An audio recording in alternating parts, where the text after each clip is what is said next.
Contiene sistema closed caption. Este programa fue financiado con recursos del Ministerio de las TIC. RTBC Noticias. Emisión central.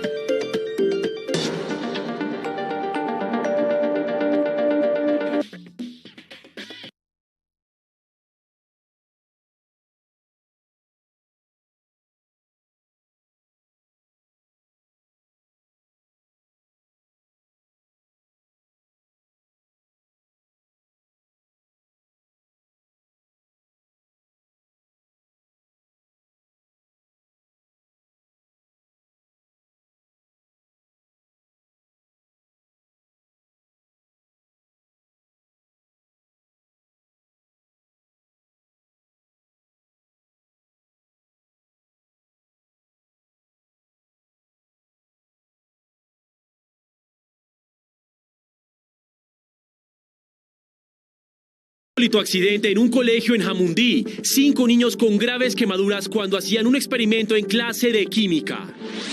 Con este cartel buscan a los que, según las autoridades, son los 19 abusadores sexuales más peligrosos en Bogotá. ¿Qué es esta fantasma? ¡Oiga! Porque le Migración Colombia investiga a un funcionario que recibió a patadas a un viajero. Siguen los cambios en la policía, 4 oficiales más a calificar servicio, entre ellos coroneles de la Dijín e inteligencia. Proyecto del Código Electoral quedó sin mensaje de urgencia y ya no será aprobado este año. Polémica por advertencia de la representante Jubinao. El gobierno anunció que el próximo año radicará una nueva reforma tributaria, esta vez regional, para unificar y estandarizar el sistema tributario colombiano. Sin embargo, aclaró que esto no significa que habrá nuevos impuestos. Declarada la emergencia climática en Medellín, solo esta temporada van más de 1.500 afectaciones. Paso temporal en la vía entre Buga y Buenaventura. Manifestantes exigen arreglo de vías destruidas por las lluvias. Ay, cómo llora. Informe especial. Los cantos de reconciliación y paz de las cantadoras de los Montes de María. En la región la violencia los ha golpeado por casi medio siglo. Las mujeres con su arte ancestral levantaron la voz. Hablamos con las matronas del bullerengue. Nos explicaron cómo es posible canalizar el dolor a través de cantos. En el mundo, el presidente Petro viajó a México, donde se reinician los diálogos entre oposición y gobierno venezolano. En deportes, más del gran debut brasileño, 2-0 con golazo de colección de Richarlison. Ojo que en Brasil se encendieron las alarmas. El tobillo de Neymar quedó muy inflamado después del partido.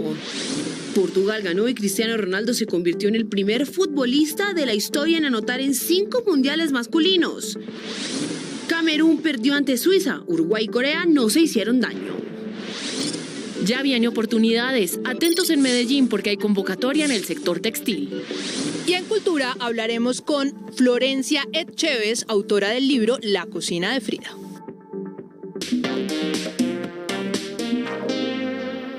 Buenas noches. Iniciamos en las regiones porque ocurrió un grave accidente en un colegio de Jamundí. 5 niños resultaron quemados, Mateo. Ocurrió en el laboratorio de química cuando hacían prácticas. El experimento terminó en accidente y 4 de los heridos siguen bajo observación médica. Alejandro Muñoz, usted tiene los detalles. ¿Qué pasó? Buenas noches.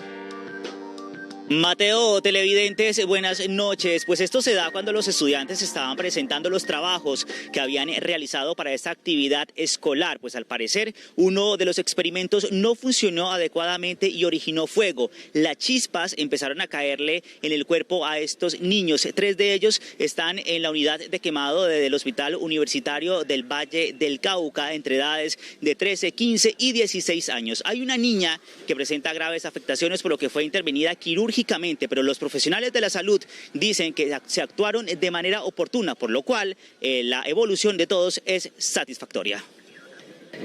Lo que sería una jornada formativa en el Día de la Ciencia terminó en una mañana de angustia. Varios estudiantes resultaron quemados, al parecer por la incorrecta manipulación de químicos en un laboratorio de la institución educativa Ángel María Camacho de Jamundí. Aproximadamente a las 2:30 de la tarde ingresaron 4 estudiantes procedentes de una institución educativa del municipio que presentaban quemaduras que afectaban del 25 al 45% de la superficie corporal. Por la complejidad de las heridas fueron remitidos a centros asistenciales de Cali, como la Clínica Valle de Lili y el Hospital Universitario del Valle. La menor que presentó un poco más de superficie afectada seguramente va a estar unas 2 semanas porque hay que ver la evolución de estas lesiones en la piel. Los otros 2 menores posiblemente una semana van a poder estar en su casa con el manejo de curaciones ambulatorias. Uno de los pacientes fue dado de alta porque presentaba quemaduras superficiales. Las directivas del colegio anunciaron que tomarán medidas de prevención para evitar este tipo de incidentes. La policía reveló el cartel de los 19 delincuentes sexuales más buscados en Bogotá. De otro lado, las autoridades informaron que a diario son abusadas sexualmente 62 mujeres. Estas son las 19 personas más buscadas en Bogotá por delitos sexuales. Las víctimas de estos abusadores tienen entre 7 y 35 años de edad. Los casos por los que son buscados van desde niños que se dejan al cuidado de terceros, niños en jardines infantiles, abusadas en transporte público y en bares. Y vamos a ser muy contundentes integralmente por parte de la Policía Nacional. Por su parte, la Procuraduría General de la Nación reportó un aumento en estos delitos contra menores de 14 años. Bogotá, Antioquia, Valle del Cauca y Cundinamarca tienen el mayor número de casos. Que todas las entidades concernidas en la atención a las víctimas de este tipo de violencia puedan acceder a ese sistema. Según Medicina Legal, en el 2022 han ocurrido 17.000 casos de abuso sexual, lo que equivale a 63 mujeres por día. Este delito aumentó en comparación del 2021, cuando fueron abusadas 49 mujeres en el país, de las cuales 8.430 son menores entre los 10 y los 14 años de edad. La policía ofreció una millonaria recompensa por información sobre el hombre implicado en la muerte de una niña de 2 años. En las últimas horas fue capturada y judicializada la mamá por homicidio agravado y violencia intrafamiliar. La niña murió luego de ser golpeada en un pagadiario del barrio Santa Fe, la localidad Los Mártires, en Bogotá. El sepelio de la niña que fue abusada y asesinada en Chinchina Caldas terminó en una estampida. Después de la Eucaristía, un grupo de personas emitió una alarma sobre supuestos disparos. El pánico desató la desbandada que dejó un hombre de 83 años de edad muerto y 9 personas heridas. ¡Tranquilos! ¡Tranquilos! Y atención a esta historia. Un funcionario de Migración Colombia agredió a un viajero que ingresaba a Colombia. La entidad anunció una investigación para definir sanciones. Vean ustedes. ¿Qué es esta falta? ¡Oiga! ¿Por qué le pega, señor? Una mujer que llegó de Brasil al Aeropuerto Internacional El Dorado grabó con su celular cuando el funcionario de Migración Colombia patea a un pasajero. Y en ese momento llega el funcionario agresor y le da un puño en la cara al ciudadano. En ese momento saco el teléfono para grabar y lo empieza a llamar de porquería y el funcionario le pega una patada en la espalda al ciudadano. El ciudadano no alcanza a reaccionar. Cuando el agresor se da cuenta de que lo están grabando, intenta golpear a la denunciante. Él trata de agredirme a mí también, tira una mano hacia mí y trata de también quitarme el teléfono. No, a mí no me toque. Otra funcionaria de Migración Colombia también trata de impedir que la mujer grabe. Qué falta de respeto a Migración Colombia. Señora, cálmese, por favor. Yo estoy calmada. Porque esto no puede ser permitido por el gobierno, que ningún funcionario, no exclusivamente de Migración Colombia, sino de cualquier entidad, puede agredir a un ciudadano extranjero o nacional. A través de un comunicado, la entidad anunció que habrá una investigación por lo sucedido. ¡Oiga! ¿Por qué le pega, señor? Atención, porque conocimos el decreto con el que llaman a calificar servicios a 4 coroneles más de la policía. Con estos ya son 6 uniformados retirados esta semana.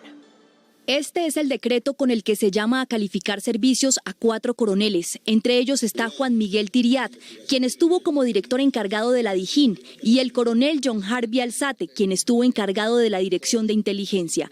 Con los 4 coroneles ya son 6 los uniformados retirados de la institución, según el ministro de Defensa, por no superar una valoración interna frente al servicio. Fuentes de la Policía Nacional le confirmaron a RTBC Noticias que la Oficina de Talento Humano de la institución le informó al general Tito Yesid Castellanos, actual director de antinarcóticos, que estará a cargo de la Dirección de Seguridad Ciudadana, oficina que estaba bajo el mando del general Javier Martín Gámez, también retirado de la institución. La reorganización de la línea de mando la definirá su director, el general Henry Sanabria, a mediados de diciembre, con el ascenso de estos 9 coroneles al grado de general.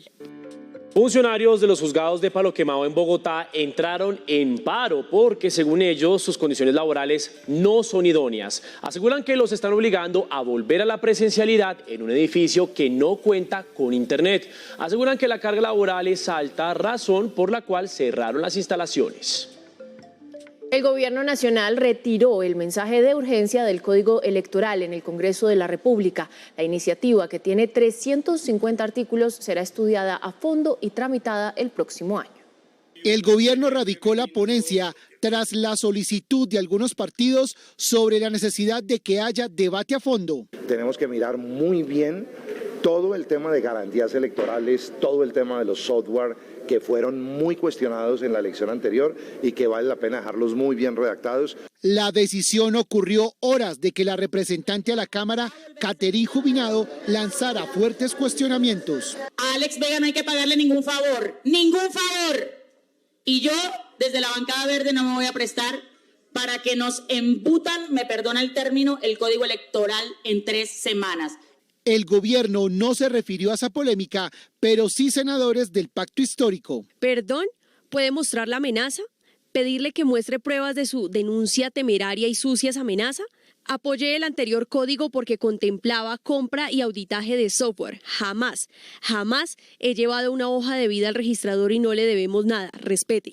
El proyecto ahora tendrá que surtir el trámite regular y no podrá ser debatido en las comisiones conjuntas. Este código electoral puede terminar durando los próximos 50 años adicionales. Este código que estamos reemplazando es un código que data del Frente Nacional. De otro lado, la reforma política pasó a plenaria como va el texto. La Procuraduría no podrá sancionar a funcionarios elegidos por voto popular.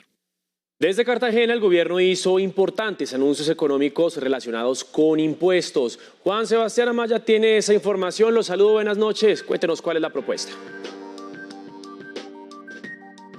Compañeros televidentes, muy buenas noches, los saludo desde Cartagena, desde este Congreso de la Cámara Colombiana de Infraestructura, en donde el ministro de Hacienda, José Antonio Ocampo, anunció que durante el primer semestre del próximo año el gobierno radicará ante el Congreso un nuevo proyecto de reforma tributaria regional, pero no para aumentar o modificar los impuestos, sino para estandarizar y unificar el sistema tributario regional en todo el país, así como combatir la evasión. El gobierno presentará un proyecto de reforma tributaria regional con el fin de estandarizar el sistema de cobro de impuestos en los municipios, ciudades y departamentos. El gobierno va a presentar una reforma tributaria de impuestos departamentales y municipales, pero eso es más como una racionalización de un sistema que es muy complejo, casi caótico en algunos casos. Para, digamos, tener un único sistema mejor. El ministro Ocampo aseguró que si la evasión en Colombia baja, es posible reducir los impuestos para las empresas. Estamos hablando de que los impuestos deberían aumentar también por el control de la evasión entre 20 y 25 billones.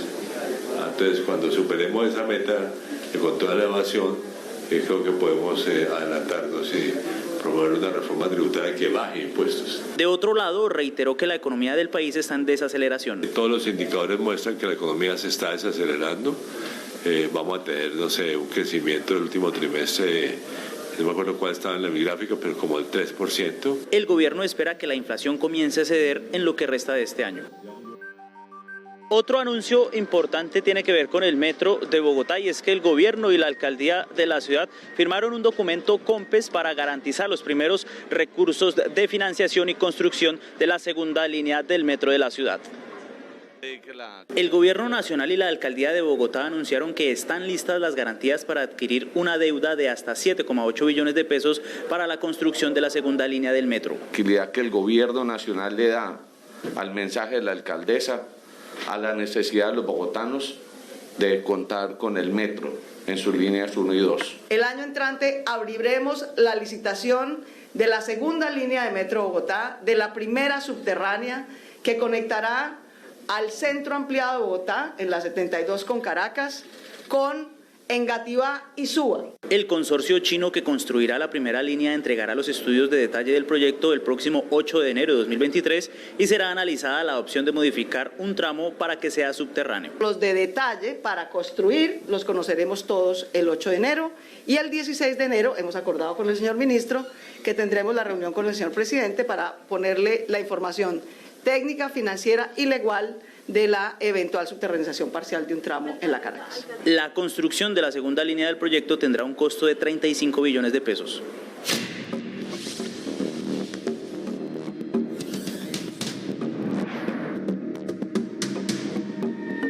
Las lluvias continúan causando estragos. En Medellín fue declarada la emergencia climática. Solo en esta temporada han ocurrido más de 1.500 afectaciones, entre ellas varias inundaciones en las comunas Aranjuez y Manrique. Ismael Tobón, muy buenas noches, lo escuchamos. Hola Mateo, muy buenas noches. Según precisó las autoridades de la capital antioqueña, el cambio climático a futuro pondría en riesgo a más de 42.000 viviendas. De esas, 7.000 están ubicadas en zona de alto riesgo de la capital antioqueña. Por eso, en estas zonas habrá una intervención especial por parte de las autoridades de gestión de riesgo. Una de las primeras acciones a ejecutar luego de la declaratoria será definir las zonas de alto riesgo. ¿Qué ha pasado siempre en la ciudad? Que la inundación, la crecida de la quebrada una o de la otra es la que determina cuándo hay que mover la gente. Eso es una acción reactiva. Lo que queremos es una acción preventiva. Santo Domingo, San Javier, Manrique y Robledo son algunas de las zonas de alto riesgo en la ciudad. Cerca de 1.000 evacuaciones han sido realizadas en 2022. Son más de 42.000 viviendas que están en riesgo de afectación por los efectos del cambio climático. Y tenemos ya más de 170 quebradas en alerta roja y más de 300 en alerta naranja. Con la construcción de un plan maestro será definido el costo de las obras de mitigación en las 16 comunas y los 5 corregimientos que tiene Medellín. De forma temporal, los habitantes de La Delfina y Cisneros en el Valle del Cauca levantaron el bloqueo en la vía que conduce a Buenaventura. Exigen intervención en las vías afectadas por la temporada de lluvias. En una mesa de diálogo, comunidades indígenas y representantes del gobierno nacional buscan acuerdos para minimizar las afectaciones a las familias del corredor del Pacífico por la temporada de lluvias. Somos todas las organizaciones que estamos dentro de esta causa que es la ola invernal.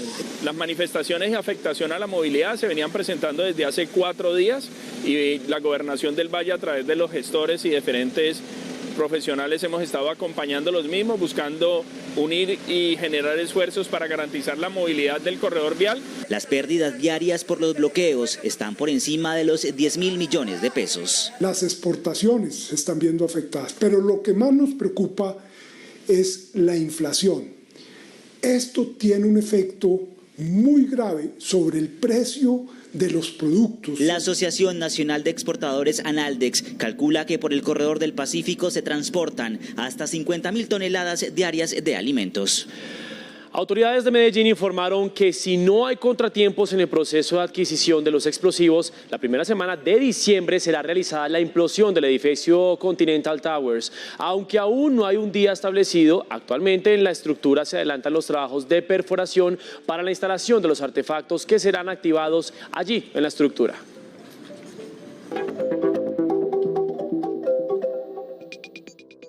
Los Montes de María vivieron por 3 décadas la violencia extrema por parte de grupos al margen de la ley. Durante años, desapariciones, secuestros, masacres y desplazamientos hacían parte del diario vivir de los pobladores. Pero un día, mujeres víctimas del conflicto armado levantaron sus voces por medio de sus cantos. Ese es el tema de nuestro informe especial de hoy, Cantadoras de la Vida. Este informe lo abordaremos así. Primero, en María la Baja, una mujer considerada la matrona del bullerengue, a través de sus cantos ancestrales, sana y canaliza el dolor que le causó la guerra por tantos años. Segundo, ¿qué sucedió en esta zona atropellada por el conflicto armado? Sociólogos, antropólogos y médicos explican las causas de una guerra que dejó más de 158.000 víctimas. Y tercero, en el municipio San Jacinto, Betty Ochoa, por medio de la cumbia, la música y el baile, rinde homenaje a las víctimas y hace un llamado a la paz. Iniciamos. Pero antes vamos a ubicarnos un poco en el mapa, Daniela y queridos televidentes. Los Montes de María es una subregión del Caribe colombiano. Está conformado por 15 municipios, 7 de Bolívar y 8 de Sucre. Paula Flores es conocida como la matrona del bullerengue, una mujer campesina que durante muchos años soportó el terror de las balas, los muertos y los desaparecidos en María la Baja. Hoy sus cantos de bullerengue retumban por toda la zona y son replicados por las nuevas generaciones que aprenden de su talento a perdonar y a sanar a través del arte. ¿Tú pa' dónde vas? Y vamos, vamos, compañero. ¿Tú pa' dónde vas? Vámonos pa' su tierra. ¿Tú pa' dónde vas? Y pa' los Montes de María. En pleno corazón de los Montes de María se encuentra ubicado el municipio María la Baja, un territorio azotado por la guerra que se vivía entre los grupos armados que se disputaban el control de la zona, conformada por 15 municipios. ¿Tú pa' dónde vas? Que aquí no hacemos nada. Óyela, ¿tú pa' dónde vas? Todo María la Baja, para mí, es víctima. Todo María la Baja, porque es que nosotros todos hemos sufrido el temor, el terror de la violencia, los nervios que siempre nos han estado acosando. En la mañana cuando uno se levantaba, hay un muerto, hay un muerto. Entonces la gente corriendo y avisando, hay cinco muertos en el cementerio. Eso fue un pánico grande, eso nunca se había visto. Ay, cómo llora, óiganla llorar. Ay, cómo llora, cómo llora. La gente se fue yendo de aquí porque mataban la gente, traían de otros lugares a matarlos por acá arriba, por la represa. Y ya los jóvenes, algunos tenían que irse porque con el temor de que se lo llevaran. Porque no podían caminar al centro de la calle, porque como caminaran al centro de la calle, cuando veían era caer muertos y no se sabía de dónde venía el tiro. Los tienen encadenados. Yo antes de acostarme agarraba toda la silla y la ponía recostada a las paredes. Todo a las paredes. Y para si yo me fuera a levantar, no tropezarme con nada, para que no sintieran que yo estaba despierta. Sí me afectó demasiado. Yo no dormía. Y por aquí los niños no jugaban. Desde que ya los niños comían, cerrada la noche, todo el mundo a su casa a dormir. Yo me movía y ellos también, abuela o mami. Ya todos dormíamos en una sola pila, en un solo cuarto. Porque por aquí pasaban las camionetas. La gente supuestamente se iba como por las orillas de la casa huyendo. Sí, la gente no salía así, sino que era como recogidos. Usted veía las casas así solas. Y aquí llegaba alguien y ya la gente estaba ahuyentada. En este municipio de 50.000 habitantes, donde hay montañas por doquier, las mujeres víctimas del conflicto armado se resisten, perdonan y canalizan su dolor haciendo lo que más aman, cantar. Yo soy la González Eulalia. Ay, yo soy la González Eulalia. Soy la González Eulalita. Óyela. Le cantamos a todo lo que es la vida y a la muerte. Yo creo que el dolor me ha ayudado a profundizarme más dentro de lo que es componer un bullerengue. Ay, déjala correr, hombre, sabe pa' dónde va. Todo lo que está a nuestro alrededor, que nosotros podamos hacerlo un bullerengue, lo hacemos. Entonces es de la vida cotidiana de nosotras, las bullerengueras.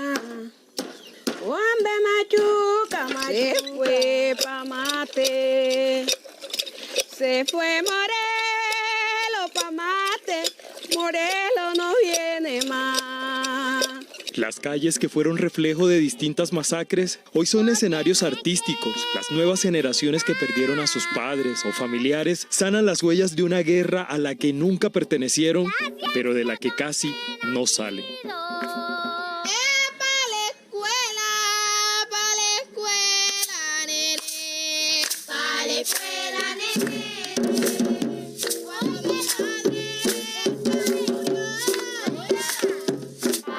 Jóvenes que hoy me acompañan en el grupo Pailereo Pabla, todos han sido víctimas de violencia y ellos a través del bullerengue han podido superar un poco sus miedos.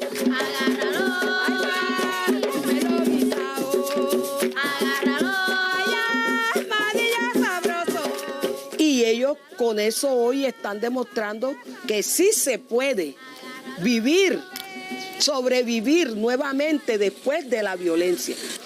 Entonces yo por eso siempre he dicho que el bullerengue es vida, ¿ya? Y en parte es un aliciente para el alma.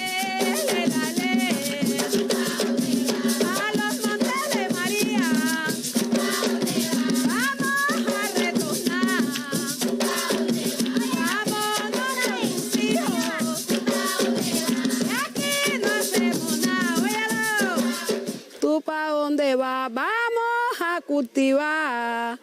¿Tú pa' dónde vas? Vamos a agarrar tu machete. ¿Tú pa' dónde vas? Vamos a trabajar. ¡Upa, hey! Y es que a 6 años de la firma de los acuerdos de La Habana, hemos querido contarles esta historia. La violencia en esta región también llegó a los habitantes del municipio San Jacinto. Allí ocurrieron 7 masacres y más de 7.000 personas fueron desplazadas. Betty Ochoa decidió levantar su voz y al ritmo de la cumbia para pedir que la paz nunca se vaya de su pueblo. Porque grandes son las cosas que nacen de mi terruño, y lo digo con orgullo porque son de nuestra alcurnia. Yo soy la diosa de la cumbia de San Jacinto para el mundo. Campesina, cantadora y artesana, es Betty Ochoa, una adulta mayor que al son de sus letras recuerda el sangriento paso de la violencia en su natal San Jacinto, uno de los municipios de los Montes de María, donde se cometieron más de 200 asesinatos, 7 masacres y fueron desplazadas más de 7.000 personas. Yo lo que sé es cosechar y mi futuro está en el campo. Murmuraciones de que nosotros nos iban a hacer daño porque nosotros habíamos auxiliado a esa gente. Y bueno,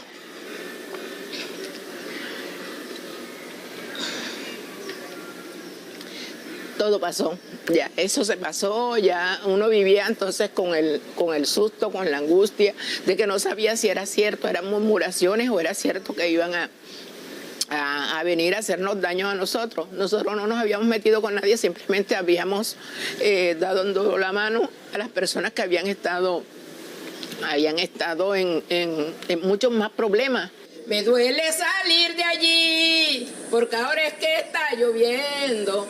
Me duele salir de allí, porque ahora es que está lloviendo. Uno no se atrevía a decir guerrilla, porque le parecía a uno, en la ignorancia en que nosotros vivíamos, nos parecía que si decíamos guerrilla y alguien era guerrillero y estaba por ahí, ya nos iban a pasar una boleta, o nos iban a mandar a desocupar, o nos iban a alguna cosa. O sea, fue un terror horrible.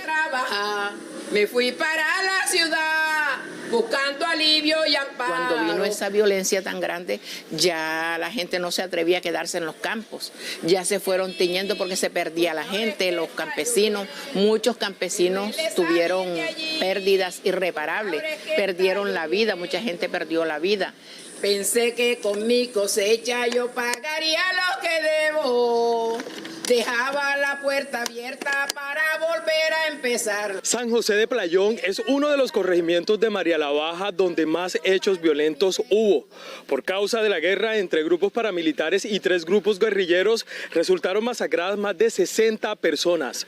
Acá se encuentra la placa donde se les rinde tributo a estas víctimas. Sentía temor por mis hijos porque ya por lo menos ya había habido una pérdida. Entonces ya había un temor porque yo ese ya el papá de ellos fue desaparecido, o sea, lo mataron. Y ahora los 2 niños también.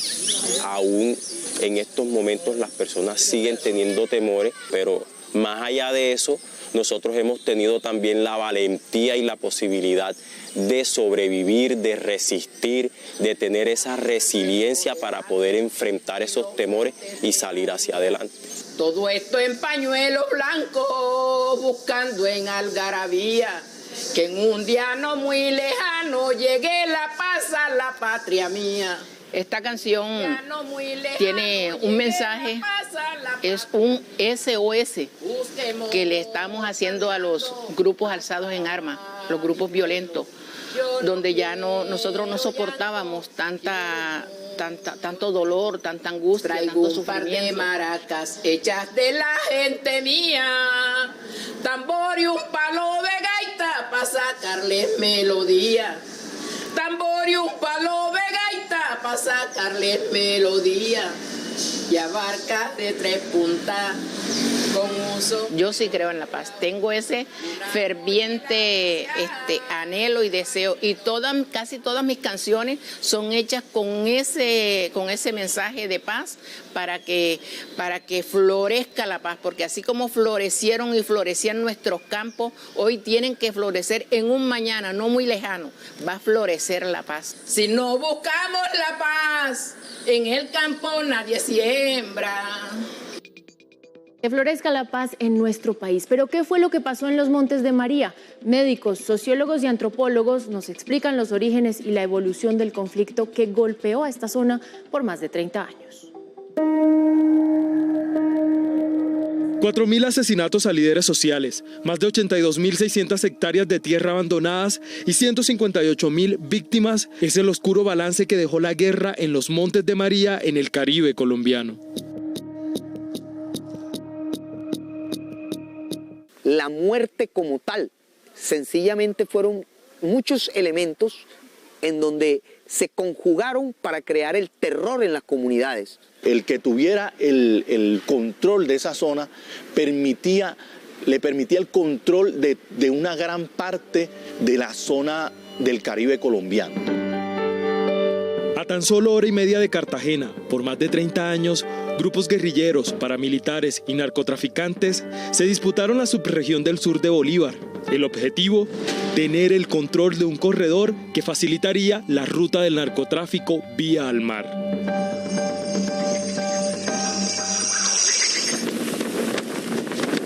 Es una zona de muy difícil acceso y donde muy fácilmente podían entrar armas y sacar droga, mover muchos secuestrados también, ¿no? Entonces, la misma zona geográficamente le daba condiciones estratégicas a los diferentes grupos para ubicarse ahí. Los paramilitares ejecutaron más de 70 masacres contra campesinos a quienes acusaban arbitrariamente de apoyar a las FARC. Mientras que a la guerrilla le atribuyen 13 tomas a corregimientos de la zona en las que habrían derribado 50 torres de energía. Aquí un solo chisme, como lo decimos coloquialmente en nuestro territorio, podía producir una rivalidad y una sentencia de vida o muerte. Masacres, desapariciones, desplazamientos y una sangrienta ola de violencia generó el terror en la población. Ante este fenómeno, las mujeres tomaron las riendas de sus hogares e incluso se resistieron por medio del arte. ¿Qué vamos a cocinar? Y han entendido entonces que la música y especialmente el bullerengue, que es una expresión de las mujeres, que es una expresión donde la mujer es la protagonista, es un modo de resistir.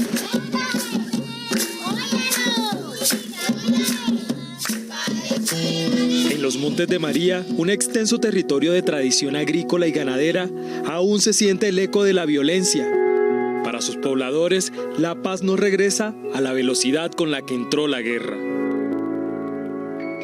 Estas mujeres cantadoras de la paz fundaron escuelas para enseñarles a las nuevas generaciones, también víctimas del conflicto, a resistir a través del arte. Hasta aquí este informe especial. Nos vemos el próximo jueves con uno nuevo. Por lo pronto, Daniela, sigue usted con más noticias. Mateo y televidentes, hay alerta en Cáceres, Antioquia, por el desplazamiento masivo de 57 personas. Al parecer hubo enfrentamientos entre grupos armados ilegales. Más información con los periodistas de los medios públicos. Superservicio le pidió explicaciones a la empresa AAA por la mala calidad del agua, no solo en Barranquilla, sino también en su área metropolitana. Operativos del Ejército Nacional permitieron incautar un total de 3.2 toneladas de marihuana y 606 kilos de clorhidrato de cocaína en el desarrollo de 3 operaciones en el litoral del Pacífico. 5 personas fueron capturadas, las embarcaciones inmovilizadas y el material fue puesto a disposición de las autoridades competentes. En el departamento del Cesar, las autoridades investigan un nuevo secuestro ocurrido en zona rural del municipio de Tamalameque. Se trata del cultivador de palma de aceite Álvaro Rodríguez Martínez, de cuyo paradero aún no hay pistas en una zona donde actúan integrantes del ELN y del Clan del Golfo. Con un emotivo homenaje a las víctimas del conflicto armado en el Teatro Colón, conmemoraron los 6 años de la firma del acuerdo de paz con las FARC. Aunque muchos celebraron los avances que se han logrado entre el gobierno colombiano y las extintas FARC, las víctimas hicieron un llamado a cumplir a cabalidad con los acuerdos, mientras que congresistas destacaron que este proceso es un ejemplo para los diálogos con el ELN en Venezuela.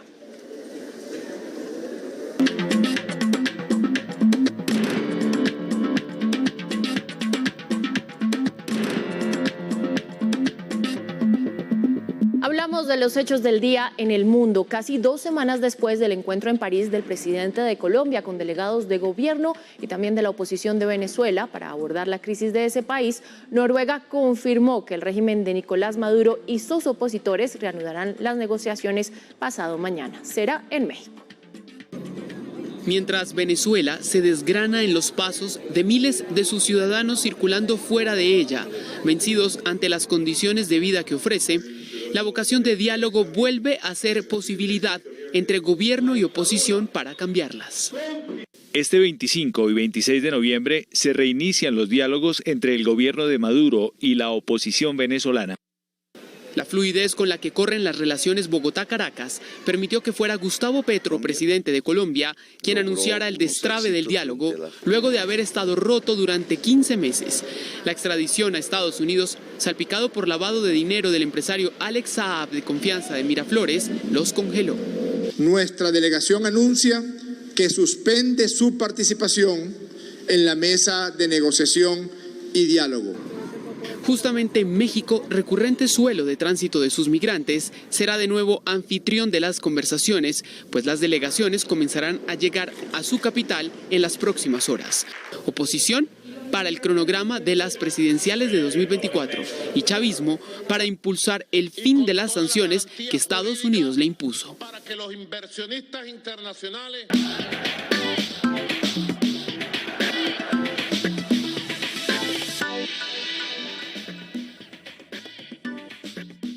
Muy buenas noches, bienvenidos a la información deportiva. Qué alegría saludarlos aquí desde la ciudad de Medellín. Hablamos de goles, hablamos del Mundial, hablamos de la fantástica selección de Brasil que hoy venció 2-0 a la selección de Serbia. Sufrieron un poquito al comienzo los seleccionados de Tite, pero finalmente gracias a Richarlison con su doblete y con ese golazo y esa imagen que les mostrábamos al inicio del noticiero se llevaron la victoria en este grupo G.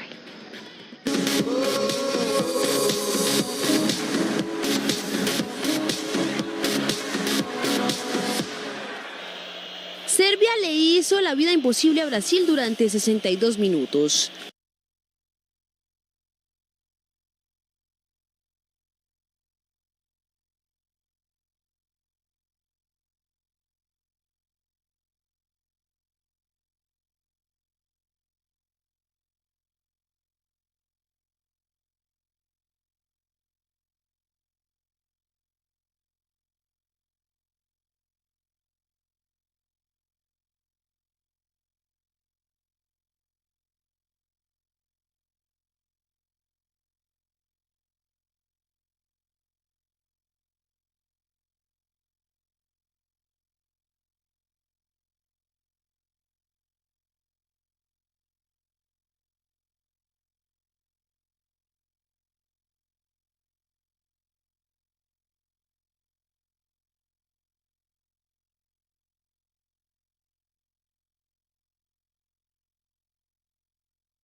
amigos de Lolita lo sacaron a la calle. Me lo traje a mi casa por boda. Esa es una escena de la película Perder es cuestión de método, que está basada en el libro del mismo nombre, escrita por Santiago Gamboa, que cumple por estas fechas 25 años de haber salido a la luz, y es muy importante para nosotros los colombianos porque es nuestra primera novela negra. ¿Qué es una novela negra? Es una novela que abarca el crimen y sus investigaciones. Entonces, por ejemplo, los italianos tienen todo lo que tiene que ver con la mafia, los rusos tienen todo lo que implica la KGB. Nosotros hasta ese momento no teníamos nada, y la primera novela negra la hizo Santiago Gamboa. Tiene además una cosa muy interesante, y es que es la historia de un periodista. El héroe siempre es, por supuesto, un investigador, un detective, pero aquí eso no tenía mucho sentido, así que es un periodista, el personaje protagónico, que tiene que resolver un crimen. Encuentra un empalado en el Cisga, y alrededor de eso se teje una historia que involucra el poder de los políticos. Pero más bien escuchemos un fragmento de Gamboa explicándonos cómo va esta novela. Yo quise mostrar un poco a ese personaje, ese político corrupto que vive en esa corrupción generalizada, pero que no es, digamos, el agente principal, sino que es en fin de cuentas, un funcionario medio, pero que son los que tal vez dificultan y obstruyen mucho más la convivencia. Una de las cosas más interesantes que tiene este libro es que dice Gabriel García Márquez que cada escritor escribe de lo que conoce y del mundo en el que ha vivido. Entonces él escribe de la costa, Carlos Fuentes escribe de lo que vivió en su momento, los peruanos escriben de su lugar, y Gamboa decía: yo tenía un problema muy grande, y es que yo soy de Bogotá. Él en este momento vive en Cali, pero para ese entonces pues había vivido toda su vida en Bogotá. Y Bogotá no tiene ningún encanto. Es decir, si uno lo compara con Aracataca y el realismo mágico, pues aparece una ciudad fría, hostil, realmente muy insípida. Y él logró retratarla en esta novela, y fue de las primeras novelas urbanas que tenemos acá. Y antes de todo, quiero mostrarles este fragmento que yo creo que refleja perfectamente lo que explicaba Gamboa de la trama de esta novela, que es cómo funciona el poder político y qué hay detrás de toda la política acá en Colombia. Miren esto. ¿En qué país vives tú? Aterrizada, Emilio. ¿Quién crees que fue el principal aportante a mi campaña al Consejo? La pregunta que queda antes de despedirnos y de cerrar este fragmento es: ¿para qué escribe una novela negra, no? Y la respuesta, por supuesto, no la da el autor de Perder es cuestión de método. De antídoto contra la violencia, porque muchas veces la violencia que se respira en las ciudades, además de tener sus factores y sus causas ya conocidas, económicas, etcétera, pues tienen que ver también con un cierto desconocimiento de unos lugares hacia otros y viceversa. En 4.893 pesos cerró en promedio el precio del dólar en la modalidad Next Day, con un aumento de 17 pesos con 10 centavos frente a la tasa representativa del mercado, que para hoy se ubicó en 4.875. La libra de café colombiano se mantuvo en la Bolsa de Valores de Nueva York a $1.60. El precio interno de la carga permaneció en 1.950. Esto sucedió porque hoy fue celebrado el Día de Acción de Gracias en Estados Unidos y la bolsa no operó. 1 billón de pesos al año será invertido por el Ministerio de Vivienda para el mejoramiento de al menos 100.000 viviendas de interés social, rural y diferencial. La meta es pasar de 43.000 a 65.000 viviendas mejoradas. La cifra mundialista, 1.400 millones de euros, vale la nómina de la selección inglesa de fútbol. Esto la convierte en el equipo más valioso de la Copa Mundo.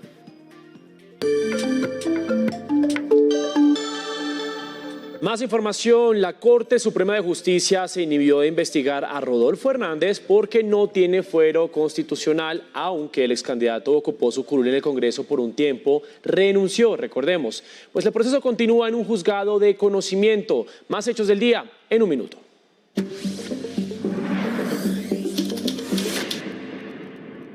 El ministro de Defensa, Iván Velázquez, anunció la creación de un frente de seguridad para contrarrestar las acciones del narcotráfico y el contrabando en el Caribe colombiano. La policía capturó a 14 personas señaladas de lavado de activos, más de 3.100 bienes que le pertenecían y que serían utilizados como empresas fachada para mover millonarias sumas de dinero de 4 redes de narcotráfico que operaban en el suroccidente del país, pasaron a extinción de dominio. Claudia Toledo, exsecretaria de Infraestructura de Santander, y su esposo quedaron en libertad por cumplimiento de pena. Los dos fueron imputados por falsedad en documento público, interés indebido en la celebración de contratos y peculado por apropiación. Además, fueron testigos del caso contra el exgobernador Richard Aguilar. Nuevamente fue aplazada la audiencia preparatoria de juicio en el caso de Marcelo Pecci, fiscal paraguayo que fue asesinado en Barú el pasado 10 de mayo. Protestas en la Universidad Nacional en Bogotá afectaron la movilidad en la NQS, por la que fue necesario la presencia del SMAT. Viva Air anunció que apelará a la decisión de la Aeronáutica Civil, con la que negó en primera instancia la alianza de la aerolínea con Avianca. 30 laboratorios de innovación educativa serán instalados por el Ministerio de las TIC en Valle del Cauca, 4 de ellos en Palmira, para beneficiar a más de 2.000 niños. Los laboratorios como el de la institución educativa Monseñor José Manuel Salcedo en el corregimiento del Bolo beneficiarán a por lo menos 2.300 estudiantes con alta tecnología. Hoy, como pudieron ver, entregamos un tablero de donde ellos van a poder interactuar, van a poder los profesores diseñar sus clases de una manera interactiva, en donde pueden los profesores tener la posibilidad de crear más herramientas pedagógicas para contribuir al desarrollo de nuestros niños. Otros 18 municipios del Valle recibirán en los próximos días 28 laboratorios para fomentar las habilidades tecnológicas de niños y jóvenes del departamento. Nosotros creemos que el mundo está evolucionando poco a poco a nivel tecnológico y creemos que nosotros también deberíamos estar evolucionando en nuestras clases, que sean más interactivas y más divertidas para todos los estudiantes. Con esta apuesta de innovación tecnológica, traducida en 388 laboratorios, se busca beneficiar a 275.000 estudiantes de todo el país. RTBC, Sistema de Medios Públicos, es una entidad vinculada al Ministerio de las TIC.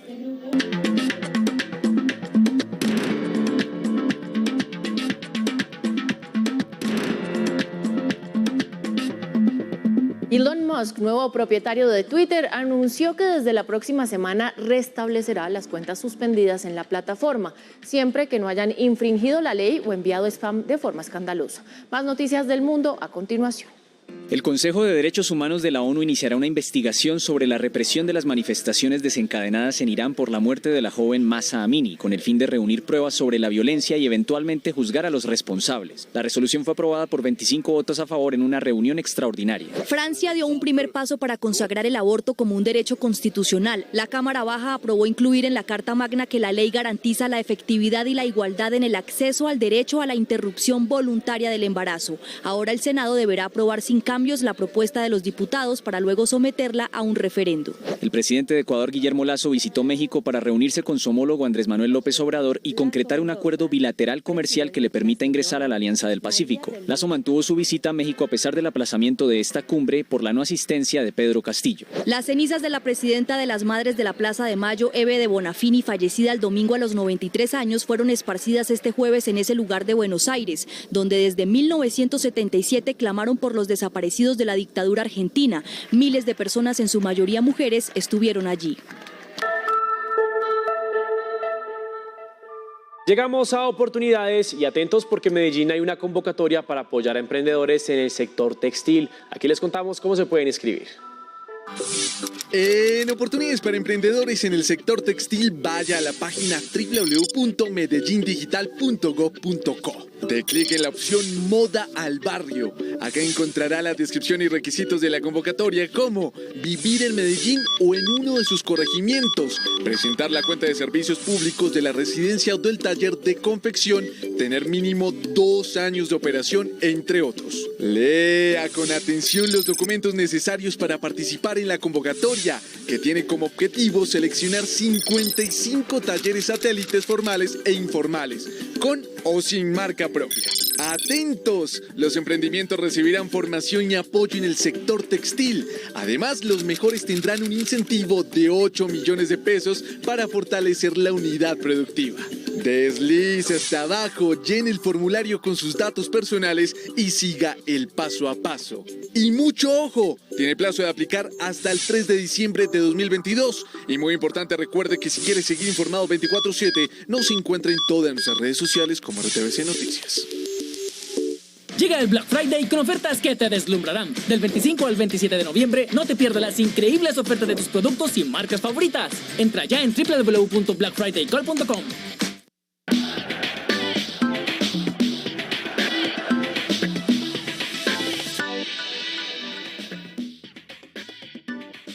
Vamos con más información de este Mundial de Qatar, porque hoy la selección de Portugal sufrió un poco de más para ganarle a la selección de Ghana, pero lo más importante es que su estrella Cristiano Ronaldo y su historia se convierte en el primer jugador de fútbol en marcar goles en 5 mundiales. Vamos a repasar los goles.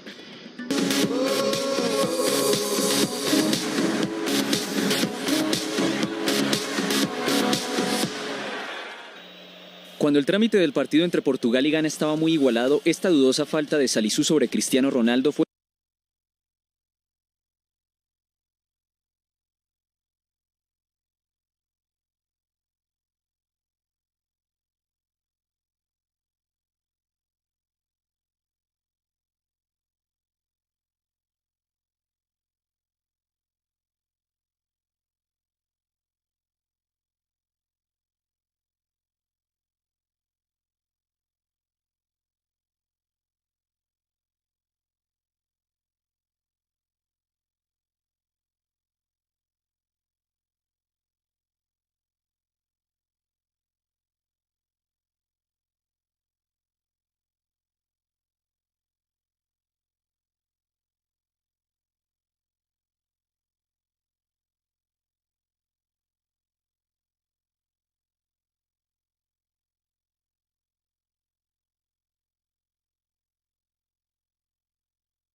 Y qué bonita la música que acabas de tocar, qué talento. Un honor ser recibida aquí en Bogotá y con esa música. ¿Con qué se va a encontrar la gente cuando lea La cocinera de Frida? En primer lugar, con dos universos, ¿no? Un universo del pasado, que es en Ciudad de México, en Coyoacán, de 1939 al 52, el universo de las tehuanas de Oaxaca, el universo del Día de Muerto, pero sobre todo el universo de Frida Kahlo y de Diego Rivera, contado por un narrador. Ese narrador es su cocinera Nayeli Cruz.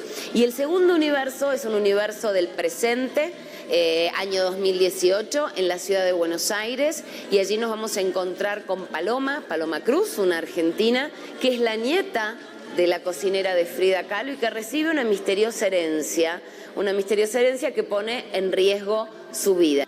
La protagonista de este libro se llama Nayeli. Cuéntanos un poco cómo lo construyó, de dónde sale, quién es. Quise hacer una muchacha aventurera con un riesgo en cada cosa que hace, y cuando en la página 128, 130 se encuentra con Frida, Nayeli ya es alguien. Nayeli ya tiene una historia que contar y nosotros vamos a querer saber qué va a pasar con Nayeli. Frida y Diego y Casa Azul son una circunstancia de la cocinera de Frida, una circunstancia que la construyen a ella como mujer y como persona, pero fue una aventura.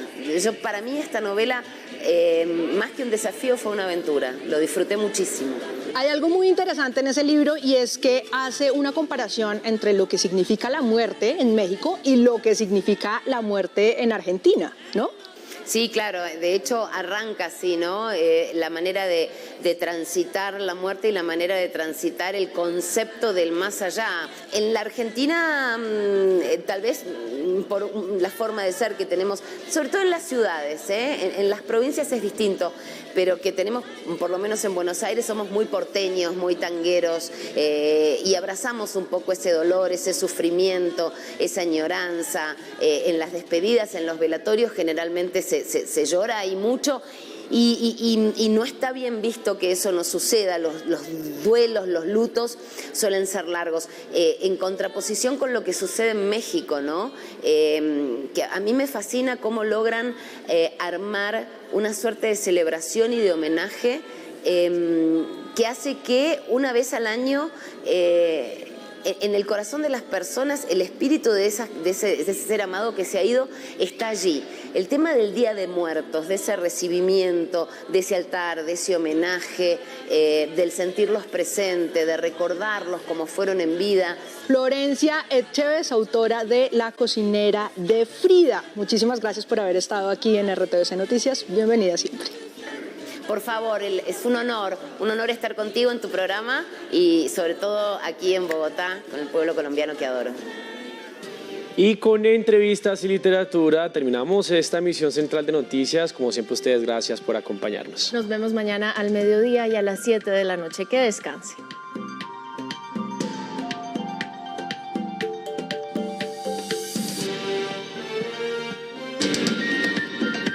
RTVC Noticias, emisión central.